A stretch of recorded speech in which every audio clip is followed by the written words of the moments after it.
नमस्कार दोस्तों, मैं अंकुर उपाध्याय स्वागत करता हूं आप सभी का एक बार फिर से अपनी नई वीडियो में। दोस्तों यहाँ पे आप सभी के साथ कुछ स्टॉक शेयर करूंगा जो आज भारी भरकम गिरावट दिखा रहे हैं। गिरावट में आपको कैसे उन्हें ट्रीट करना चाहिए, गिरावट डराने वाली है या गिरावट अपॉर्चुनिटी है, इसके बारे में आप सभी के साथ डिस्कस करूंगा। लेकिन उससे पहले निफ्टी को डिस्कस करना चाहूंगा। 25,000 पे खड़ा है, बिल्कुल पिन पॉइंट पे, और मॉर्निंग में 25,070-80 गया, उसके बाद एक गिरावट आई, फिर दोबारा धीरे धीरे ऊपर आया 24,970 के पास काफ़ी समय बिताया, फिर 24,970 का 24,990 पे काफ़ी समय बिताया। अभी ये 24,990 से 25,000 मात्र 10 पॉइंट की रेंज में निफ्टी करीब आधे घंटे से ट्रेड कर रहा है।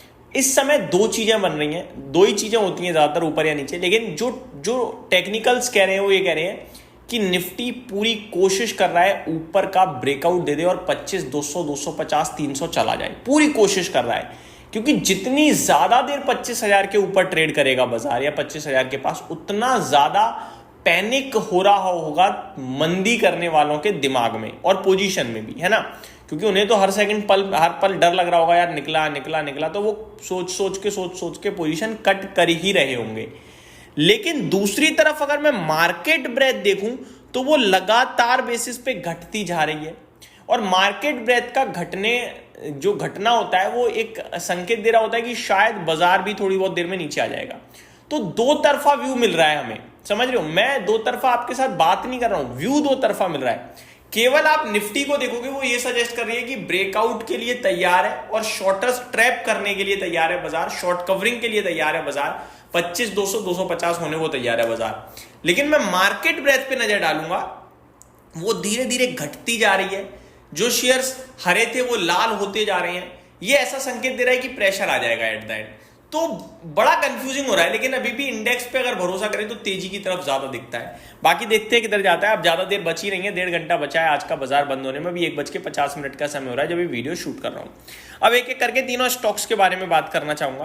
पहला स्टॉक है इटर्नल जोमैटो, 4.5% नीचे है। कोई खबर नहीं है और कोई रिजल्ट्स नहीं है, फिर भी स्टॉक नीचे क्यों?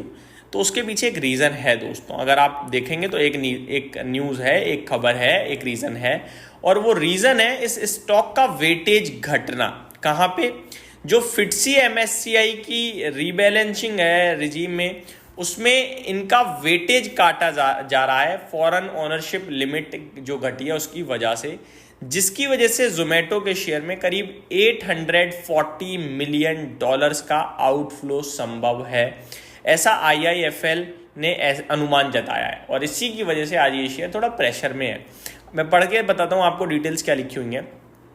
Eternal share fall over 3% amid global index cut, FTSE MSCI to slash weightage after foreign ownership limit trimmed, passive outflow could hit $840 million से IIFL estimate. Shares of Eternal Limited, the parent company of food delivery major Zomato, slumped over 3% in early trade on Monday, hit by the prospect of massive outflow triggered by cut to the stock's weightage in global indices. तो ये जो global indices में इसका weightage घटेगा, इसी की वजह से ये स्टॉक आज आपके लिए टूटता हुआ दिख रहा है। अब ये क्या रीजन टिका हुआ है, मेरे को नहीं लगता। मैं एक बार इंडियन करेंसी में बताना चाहूँगा, करीब 7,150 करोड़ के समथिंग का आउटफ्लो हो सकता है। फिट्सी रीबैलेंसिंग अलोन एक्सपेक्टेड 3,235 करोड़, तो फिट्सी की रीबैलेंसिंग में करीब 3,235 करोड़ का आउटफ्लो संभव है, और MSCI की रीबैलेंसिंग में करीब 3,917 करोड़ का आउटफ्लो संभव है। तो ये दोनों इंडेक्स में टोटल मिला के करीब 7,150 करोड़ का आउटफ्लो संभव है, और इसीलिए आज शेयर थोड़ा प्रेशर में देखने को मिल रहा है। अब सवाल ये उठता है कि क्या करें। देखो, रीबैलेंसिंग की वजह से शेयर का घटना कोई ऐसा नहीं है कि मतलब इम्पैक्टफुल है।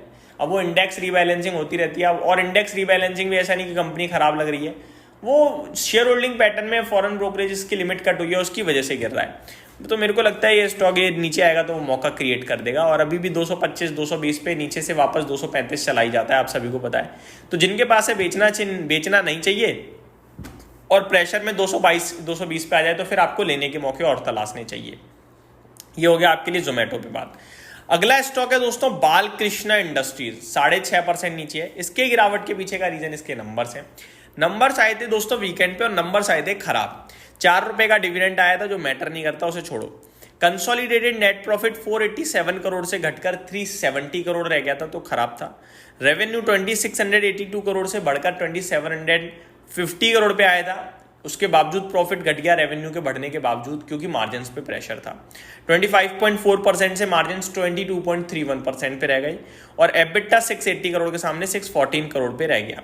अब क्या करें, देखो कंपनी तो नो डाउट बेहतरीन है, बालकृष्ण इंडस्ट्रीज, ये सबसे बड़ा मार्केट शेयर लेके बैठी हुई है टायर स्पेस में, और ये जो टायर स्पेस में सबसे बड़ा मार्केट शेयर लेके बैठी हुई है, पता है किसके लिए बनाती है टायर? ये बनाती है भैया, टायर नहीं है वो, टायर का बाप जो होता है ना, बड़े बड़े टायर जो होते हैं, जो ये जो इक्विपमेंट्स में लगते हैं, कंस्ट्रक्शन से रिलेटेड इक्विपमेंट्स में, जेसीबी वगैरह में, उनके टायर बनाने का काम करती है कंपनी, और इसके पास सबसे बड़ा मार्केट शेयर है। एक दमदार कंपनी है, बेहतरीन कंपनी है। गिरावट में मौके हैं, पर आप सोचो ये 3 महीने में पैसा बना दे, 2 महीने में तो नहीं, क्योंकि ये रिजल्ट्स के दम पर गिर रहा है। स्टॉक 29 के पीई पे ट्रेड करता है, 2494 पे ट्रेड कर रहा है, 2500 राउंड फिगर में कह सकते हो। ऊपर में 3375 का हाई लगाया है। मैं आपको एक बड़ी इंटरेस्टिंग चीज बताऊं, ये स्टॉक कल से भी ऊपर जाना शुरू हो सकता है, आप यहाँ भी पोजीशन ले सकते हो। ये टेक्निकल टर्म्स पे बोल रहा हूं मैं, क्योंकि अगर मैं आज की कैंडल देख रहा हूं ना, हैमर कैंडल बनी है, नीचे खुला, नीचे से ऊपर आ रहा है और अभी डे हाई के पास ट्रेड कर रहा है। ये संकेत ऐसे दे रहा है कि दोबारा 2600-2700 हो जाएगा शेयर। लेकिन अगर मैं बात करूं इन्वेस्टमेंट पर्पज से, तो क्वालिटी स्टॉक है, और आप इस स्टॉक को जितना ज़्यादा नीचे में मौके मिले उतना खरीदने की कोशिश कीजिए। इस स्टॉक को बाइंग रेंज जो है वो यहाँ से लेकर लगभग 2150 रुपये तक की बाइंग रेंज है, और इस स्टॉक को वहाँ तक एवरेज करते चले जाएं, यानी कि यहाँ से 300 रुपये और नीचे तक अगर मिलता है तो खरीदते चले जाएं। 3000 3,500 आपको इजीली मिलना चाहिए आने वाले 1 से 1.5 साल के अंदर ये स्टॉक, ऐसा मेरा मानना है। Last but not the least, Honasa consumer. कल इस कंपनी के शेयर में, कल से मेरा मतलब फ्राइडे, करीब 20% की तेजी थी, और तेजी थी रिजल्ट्स के दम पर, और मैंने क्लियर कट कहा था मतलब ही नहीं बनता लेने का। ये कंपनी में ही मजा नहीं है भाई, ये कंपनी काम ही बढ़िया नहीं कर रही। नंबर्स खराब थे क्योंकि शेयर टूटा हुआ था, गाइडेंस ठीक आ गई तो शेयर कूद गया।